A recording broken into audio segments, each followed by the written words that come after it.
আজি সোমবাৰ 2025 চনৰ 28 এপ্ৰিল।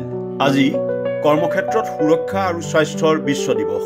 কৰ্মক্ষেত্ৰত দুৰ্ঘটনা আৰু আঘাত প্ৰতিৰোধ কৰি স্বাস্থ্য সুৰক্ষা সুনিশ্চিত কৰাৰ লগতে বিশ্বজুৰি নিৰাপদ, সুস্থ আৰু মান্য কৰ্ম পৰিৱেশ গঢ় দিয়াৰ উদ্দেশ্যে ৰাষ্ট্ৰসংঘৰ আহ্বানক্ৰমে প্ৰতি বছৰে 28 এপ্ৰিলত বিশ্ব কৰ্মক্ষেত্ৰত সুৰক্ষা আৰু স্বাস্থ্য দিৱস পালন কৰা হয়। উভতি চাওঁ ইতিহাসত আজিৰ দিনটো। লি ফকৰ জন্মদিন। 1911 চনৰ 28 এপ্ৰিলত মিছৌৰীৰ ছেইণ্ট লুইছত জন্ম হৈছিল কমিক ষ্ট্ৰিপ মেনড্ৰেক দ্য মেজিচিয়ান আৰু দ্য ফেণ্টমৰ সৃষ্টিকৰ্তা হিচাপে পৰিচিত প্ৰসিদ্ধ আমেৰিকান কাৰ্টুনিষ্ট, লেখক, থিয়েটাৰ পৰিচালক আৰু প্ৰযোজকজনৰ প্ৰকৃত নাম লিঅন হেৰিছন গ্ৰছ। ভানু আথায়াৰ জন্মদিন।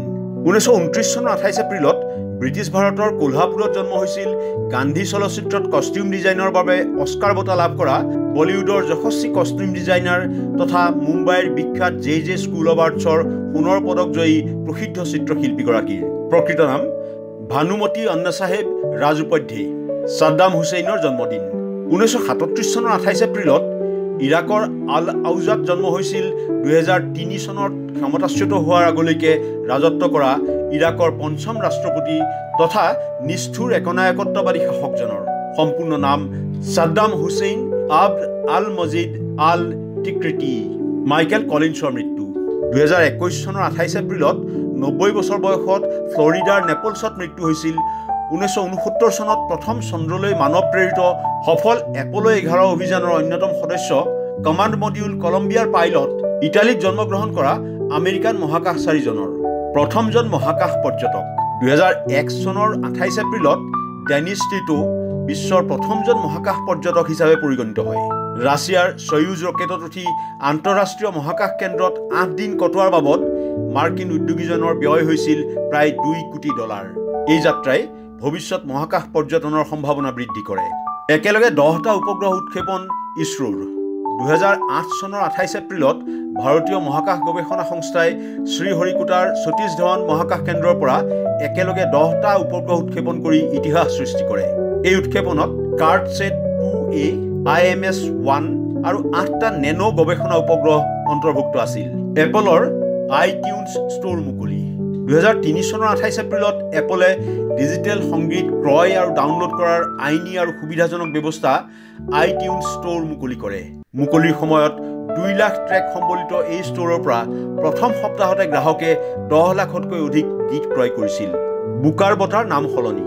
2002 চনৰ 28 এপ্ৰিলত মেন গ্ৰুপ PLC পৃষ্ঠপোষক হোৱাৰ পিছত বুকাৰ বঁটাৰ নাম সলনি কৰি Man Booker Prize for fiction ৰখা হয়। 2019 চনত মেন গ্ৰুপে পৃষ্ঠপোষকতা প্ৰত্যাহাৰ কৰে আৰু পুৰস্কাৰটোৰ নাম পুনৰ বুকাৰ প্ৰাইজ কৰা হয়। মুছলিনিক মৃত্যুদণ্ড। 1945 চনৰ 28 এপ্ৰিলত দ্বিতীয় বিশ্বযুদ্ধৰ অন্তিম পৰ্যায়ত ছুইজাৰলেণ্ডলৈ পলায়নৰ সময়ত বন্দী কৰা ইটালীৰ একনায়কত্ববাদী শাসক বেনিটো মুছলিনিক জিউলিয়ানো ডি মেজেগ্ৰাত মৃত্যুদণ্ড দিয়া হয়। তেওঁৰ মিষ্ট্ৰেছ ক্লাৰা পেটাচিৰ সৈতে পলাবলৈ চেষ্টা কৰি থকা অৱস্থাত তেওঁক গুলীয়াই হত্যা কৰা হয়। ইৰাকী কাৰাবন্দীক নিৰ্যাতনৰ ফটো সম্প্ৰচাৰ। 2004 চনৰ 28 এপ্ৰিলত টেলিভিছন নেটৱৰ্ক CBS-এ আবু গ্ৰেইব কাৰাগাৰত ইৰাকী বন্দীৰ ওপৰত আমেৰিকাৰ সেনাই চলোৱা নিৰ্যাতনৰ ফটো সম্প্ৰচাৰ কৰে। এই নিৰ্যাতনে জেনেভা চুক্তিৰ আচৰণবিধি ভংগ কৰা বুলি ৰাষ্ট্ৰীয় আৰু আন্তঃৰাষ্ট্ৰীয় পৰ্যায়ত বিতৰ্কৰ জোৱাৰ উঠিছিল।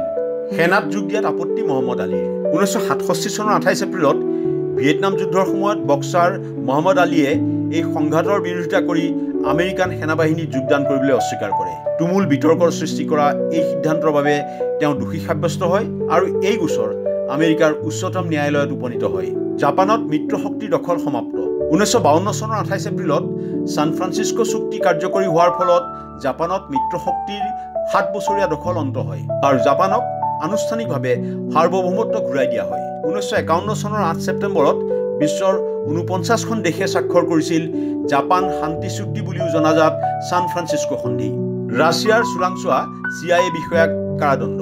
1994 চনৰ 28 এপ্ৰিলত CIA-ৰ প্ৰাক্তন বিষয়া এলড্ৰিছ এমেছে আমেৰিকাৰ গোপন তথ্য ছোভিয়েট ইউনিয়নলৈ প্ৰেৰণ কৰাৰ দোষ স্বীকাৰ কৰে। প্ৰায় এটা দশক ধৰি ৰাছিয়াৰ বাবে চোৰাংচোৱাগিৰি কৰা এলড্ৰিছ এমেছক পেৰলৰ সম্ভাৱনা নোহোৱাকৈ আজীৱন কাৰাদণ্ডৰ শাস্তি প্ৰদান কৰা হয়। ইনফৰমেশ্যন ডেস্ক, দেশ টুডে।